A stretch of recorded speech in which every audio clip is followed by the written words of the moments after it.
Back with another video where we auto detailing service in Atlanta and Metro Atlanta area. And today we're going to talk about uh, operating a mobile car detailing business um, in and out the field, some of the things that's required, some of the things that you got to put in place. And then we're just going to talk more about it, some experiences that I've been having, and then also talk about my day today. So to start, I'm gonna tell you about my day, and that'll get me more into some of the topics about how to operate the business. So let's get it, man. So to start, man, we had a pretty decent day today. Me personally, I just went to church and we ran did some things with me and my wife, and that was pretty much what I did today. But while I was doing what I was doing, I also had the business continuing to run.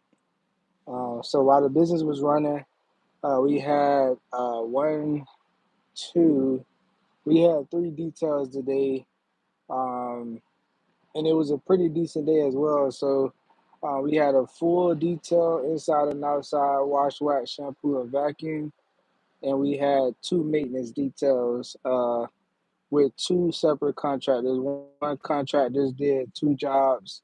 The other contractor did one job, and that's pretty much how the job went today.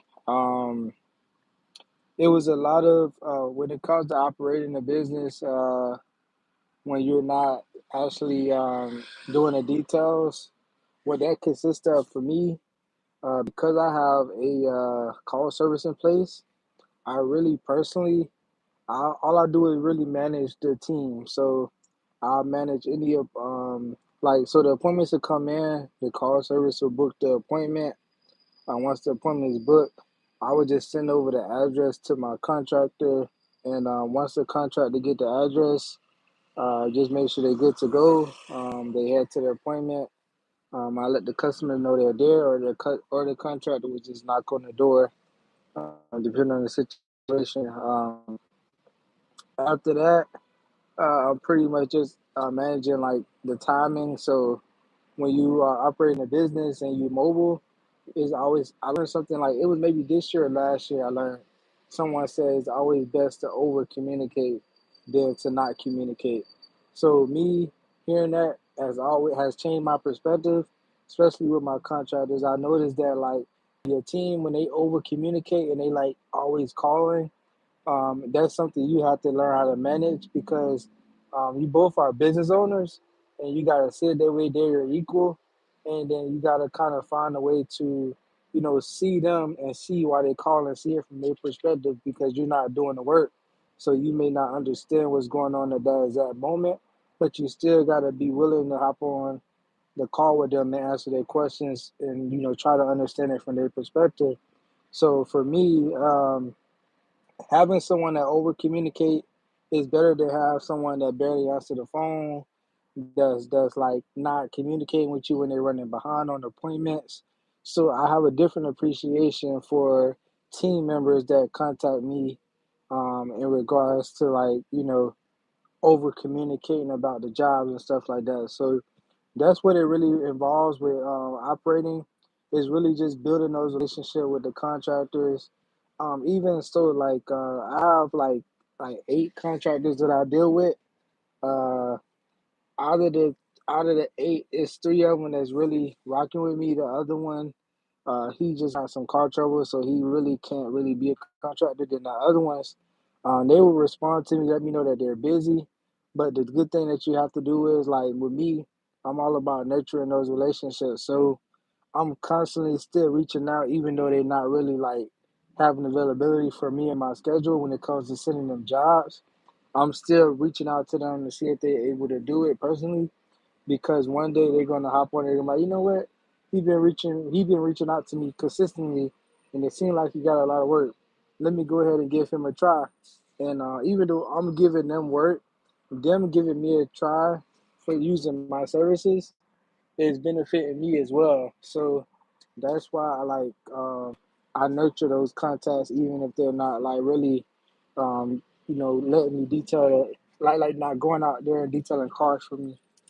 But outside of that, when it comes to operating, outside of the communication with the contractors, communication with the customers, the next thing that I deal with is invoicing. So when it comes to invoicing, for the most part, what I'm doing is when it's done, I'm letting the customer know that the job is done. I'm sending them an invoice via it's online, so they can just click the link and make the payment. Um, and that's pretty much how that works. I let let my contractor know. They deal with the customer, and we send over payment to our contractors. So that's how that pretty much works. It runs pretty smooth for the most part, and that's pretty much all I had to do today. It was a lot of different phone calls, a lot of things that you got to deal with, like as far as like last minute appointments and people having their schedule marked as available, but when it come down to it, they not available. So then you gotta kind of like jump in and find someone that can actually handle those details. Uh, since they're not available, even though they had their schedule available.